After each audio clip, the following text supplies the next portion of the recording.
welcome back to my channel. Nah, di episode kali ini aku mau banyak cerita sesuai dengan komentar kalian di video sebelumnya. Aku akan membahas mengenai perjalanan pageant aku dari pertama kali aku join Putri Indonesia, atau mungkin ke pageant-pageant sebelumnya. Aku mau sedikit cerita. Jadi, langsung aja sebelum aku melanjutkan, untuk jangan lupa komen, share, dan juga subscribe channel YouTube aku dan nyalain loncengnya biar nggak ketinggalan setiap videonya yang aku upload setiap minggunya. Oke, jangan lupa subscribe.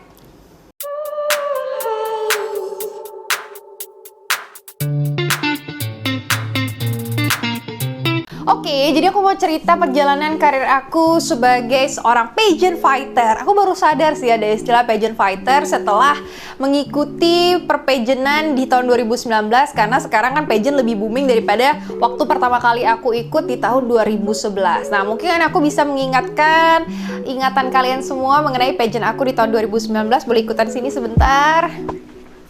Aku mau ambil salah satu bukti nyata masa lalu aku di dunia pageant. Oke, aku check out. Ah, ini dia. Jadi aku sedikit merefresh kalian mengenai perjalanan pageant aku. Aku lagi cari yang ikutan di tahun 2011 itu adalah Putra Putri Batik Nusantara. Nah, ini dia fotonya. Oke, ini adalah foto aku ikut pageant pertama kali di tahun 2011. Berarti itu usiaku 18 tahun. Jadi itu baru lulus SMA, lagi nunggu masuk kuliah. Jadi pada saat ini masih belum tahu nih bakal jadi alma mater mana. Dan ini dia foto setahun berikutnya. Ini adalah ini Miss Indonesia di tahun 2012 perwakilan Banten, usia 19 tahun. Jadi jedanya setahun. Karena kenapa aku ingin ikut pageant pada saat itu? Karena alasannya sederhana. Mau masuk kuliah belum ada prestasi skala nasional. Aku sering ikut lomba skala nasional, tapi itu lombanya adalah lomba menulis.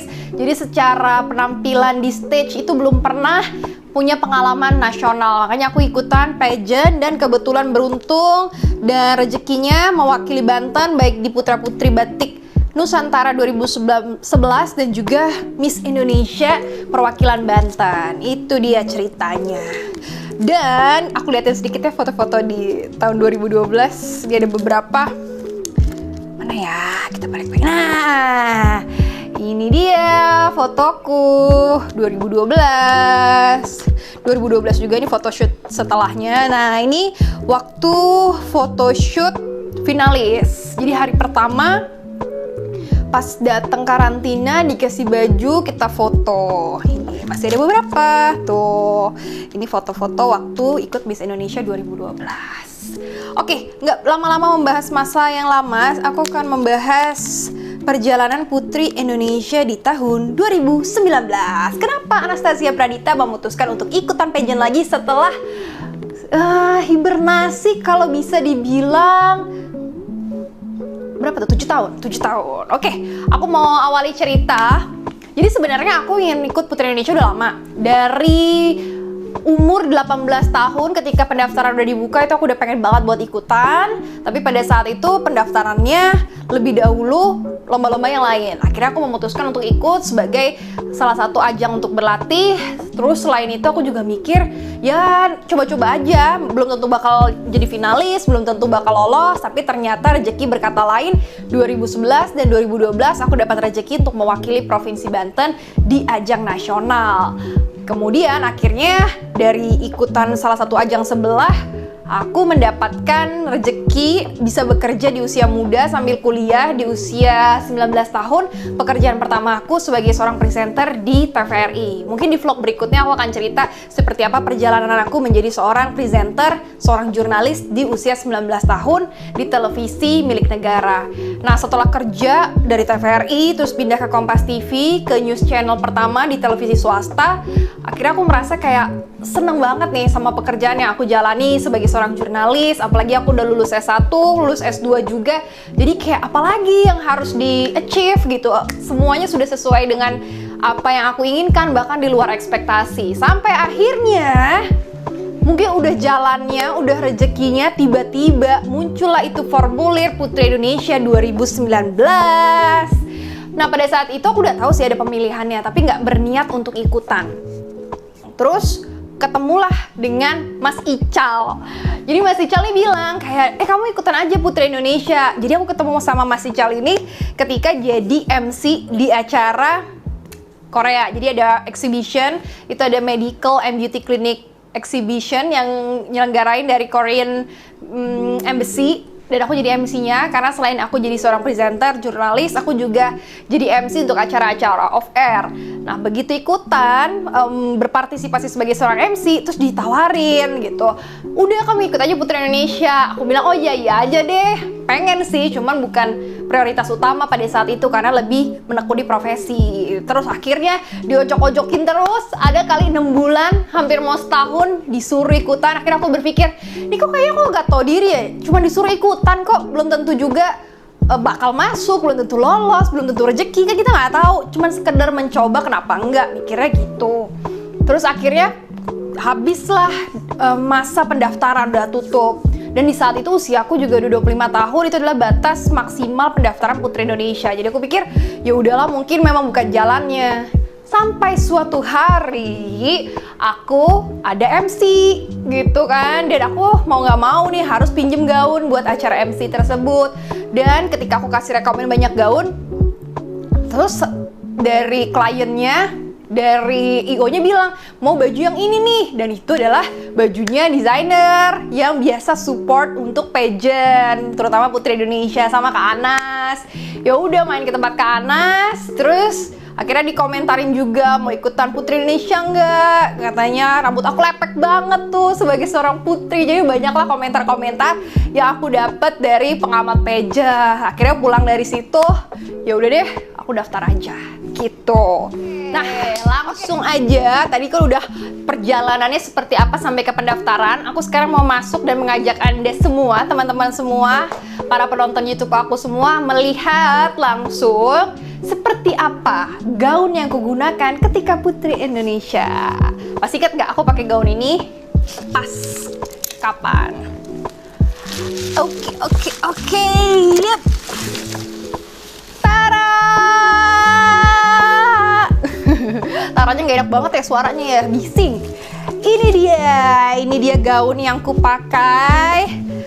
Ini agak kusut, sorry banget, soalnya lemarinya nggak cukup besar buat nyimpen ini. Ini salah satu gaun yang aku pakai. Ada beberapa gaun yang waktu itu disiapin dan semuanya harus dijahit sendiri, dijahit dari awal. Karena kalau misalkan kalian mau ikut Putri Indonesia setelah terpilih menjadi finalis, kalian tuh akan dikasih buklet apa aja yang harus dipersiapkan ketika karantina. Karantinanya tuh bisa 10-13 hari. 10 harinya karantina di hotel, 3 harinya tuh kita karantina pulang pergi. Dan setiap hari itu ditentukan baju apa yang mau dipakai. Jadi kalau kalian mau ikut Putri Indonesia, persiapan itu harus maksimal. Kalau aku sendiri, persiapannya itu waktunya sempit karena aku masih kerja dan aku sibuk banget sebagai seorang jurnalis karena aku harus liputan, harus bikin naskah, kemudian balik ke kantor, makeup, siaran, pulang lagi, besoknya diulang lagi, seperti itu intensitas kerjanya. Jadi kalau dibilang waktunya untuk persiapan Putri Indonesia nggak semaksimal itu. Jadi dalam waktu kurang dari sebulan aku harus bikin banyak gaun, nyiapin national costume, terus juga talent show-nya apa, kemudian belajar catwalk, terus belajar makeupnya, karena makeup antara sebagai beauty pageant dan juga seorang jurnalis agak beda ya. Sebagai news presenter juga looknya beda. Kemudian juga aku harus belajar public speakingnya. Ternyata public speaking yang aku punya beda sama public speakingnya seorang putri atau beauty queen. Jadi banyak hal yang aku harus pelajarin, photoshootnya juga. Jadi buat kalian yang masih muda, masih punya banyak waktu, masih punya banyak kesempatan, harus persiapkan diri kalau memang ingin jadi seorang beauty queen, mewakili daerah kalian, mewakili Indonesia di ajang internasional. Oke, balik lagi ke gaun pamungkas ini. Jadi tadi yang udah menebak, semoga jawabannya benar. Jadi gaun ini adalah gaun yang aku pakai ketika talent show, ketika harus pameran baju, apa ya istilahnya ya, fashion show, baju berbasis budaya yang waktu itu diselenggarakan di Gandaria City di tahun 2019. Sementara 2020-nya aku di stage yang sama tapi jadi MC-nya buat malam seni budayanya buat finalis Putri Indonesia 2020. Anyway, mungkin Daripada kita ngobrol kepanjangan, aku cobain lagi ya gaun 2019 ini. Apakah masih terlihat indah di badanku? Nanti kita akan lanjutkan lagi ceritanya. Oke. Oke, aku mau pakai bajunya ya. Hup, yeay, aku udah ganti baju. Nih aku tunjukin baju aku di tahun 2019. Tada! Anastasia Pradita, presenter berita Banten. Itulah kurang lebih dari opening number aku di tahun 2019. Jadi gaun ini aku pakai pas malam bakat di Gandaria City. Dan tara, bajunya masih muat dong guys. Bahkan ini lebih kedodoran dibandingkan sebelumnya. Karena dulu mungkin aku makannya kurang teratur, jadwal tidurnya juga nggak seperti sekarang yang lebih teratur. Karena kan kerjaan sebagai jurnalis menuntut aku untuk bisa siap kapan aja. Jadi mungkin makannya nggak teratur, makan di mana aja, kemudian nutrisinya nggak maksimal gitu ya, nggak sesuai gitu. Jadinya lebih gendat daripada sekarang. Oke, sekarang aku mau cerita-cerita lagi dengan gaunku yang ini mengenai persiapan aku untuk Putri Indonesia. Jadi di waktu yang limit itu aku punya tim yang benar-benar support aku. Aku bersyukur banget. Aku nggak pernah punya pikiran sama sekali seperti apa persiapan untuk ikut beauty pageant paling tua di Indonesia ini. Ini beauty pageant pertama yang diselenggarakan di Indonesia dan punya lisensi untuk ikut Miss Universe. Jadi aku ketemu sama tim yang dengan sukarela memberikan aku dukungan, masukan, sharing, kemudian ngajarin aku A to Z menjadi seorang beauty queen, membantu transformasi aku yang kaku banget dulunya, sekarang bisa lebih luas dan bisa mempresentasikan diri aku sebagai putri seutuhnya. Thank you banget buat Mas Ical, Kak Anas, Kak Yopi, Kak Arda, semuanya, Kak Rizky yang make upin juga, buat yang photoshoot juga buat Novo. Terus juga buat semua yang nggak bisa aku sebutkan satu persatu, terima kasih banget yang udah support aku sampai saat ini, sampai detik ini dengan keikhlasannya yang luar biasa. Banyak hal yang aku dapetin, terutama aku bisa mengenal provinsinku lebih dalam daripada sebelumnya karena dibantu sama Kak Arda. Ini putra daerah paling the best karena membantu aku banget untuk dapat akses ke dinas pariwisata, ketemu sama Bu Linda juga. Makasih banget. Terus dikasih support juga, diberikan banyak informasi tentang daerahku, dikasih support juga dari provinsi, dari gubernur. Jadi luar biasa sekali supportnya. Jadi penting buat kamu kalau misalkan mau persiapan mewakili daerah, itu harus punya komunikasi sama pemerintah daerahnya supaya dapat support penuh. Harus mengenali juga budaya daerahnya. Jadi jangan sampai kita datang istilahnya mewakili daerah tapi nggak punya pengetahuan apapun tentang daerahnya masing-masing. Itu penting satu. Terus juga advokasi itu penting banget. Jangan sampai kita itu tidak ada persiapan mengenai advokasi apa yang akan dibawa. Ini penting sekali gimana kita memberikan impact buat lingkungan, apa yang bisa kita berikan sebagai dampak nyata untuk masyarakat luas. Jadi sesuatu yang sudah kamu lakukan, aksi sosial yang sudah dilakukan dari waktu ke waktu yang bukan hanya dibikin-bikin nih hanya karena kebutuhan untuk ikut Putri Indonesia, untuk mewakili Indonesia di ajang Miss Universe. Kalau bisa sesuatu yang kamu udah benar-benar mencurahkan jiwa kamu, waktu kamu, dan juga minat kamu di aksi sosial itu. Kalau aku sendiri punya hashtag sehari menulis karena aku merasa dulu aku tuh adalah bukan siapa-siapa, gak ada yang bisa ngebantu aku kalau bukan diriku sendiri. Dan pada saat itu menulis adalah salah satu wadah buat aku mencurahkan apa yang aku rasakan, kemudian apa yang ingin aku lakukan, kemudian imajinasi aku, semuanya aku curahkan dalam tulisan. Dari tulisan itu aku bisa bikin buku, kemudian bisa dikenal dari tulisan-tulisan aku, bisa bikin film dokumenter yang menyuarakan violence against women. Jadi sesuatu positif bisa dilakukan hanya dengan secarik kertas dan juga tulisan. Bayangkan, that's very powerful. Dan itu yang bisa kita lakukan dengan tulisan kita. Jadi ganti baju lagi. Nggak tahu kenapa pengen ganti baju lagi yang lebih nyaman. Tadi kayak auratnya terlalu terbuka, terus kayak heboh banget gitu ya, lagi work from home di rumah kok bajunya hebring gitu, panjang gitu ya. Oke, tadi aku udah jelasin apa yang harus dipersiapkan tim tadi. Terus bisa juga ditambah dengan beauty camp kalau kalian ngerasa persiapannya belum matang, waktunya terlalu sempit, terus kalian nggak bisa kenal sama orang-orang yang ngerti soal pageant untuk jadi tim kamu, bisa ikutan beauty camp supaya instantly bisa diajarin gimana sih berperilaku sebagai seorang beauty queen dan juga bagaimana untuk bisa maksimal ketika karantina. Oke, sekarang aku mau ajakin kamu untuk lihat foto-foto. Mungkin bosen ya, selalu yang dilihat kayak backgroundnya gorden kamar aku. Yuk, sini. Oke, aku mau nunjukin, kalian gelap gak? Gak terlalu ya, dikit ya, tapi gak apa-apa, masih aman ya. Ini adalah foto-foto perjalanan aku ketika Putri Indonesia. Jadi aku mau nunjukin sedikit sambil aku nyalain lampu kali ya. Gelap banget, Cin. Nah, udah terang kan? Oke, sudah terang.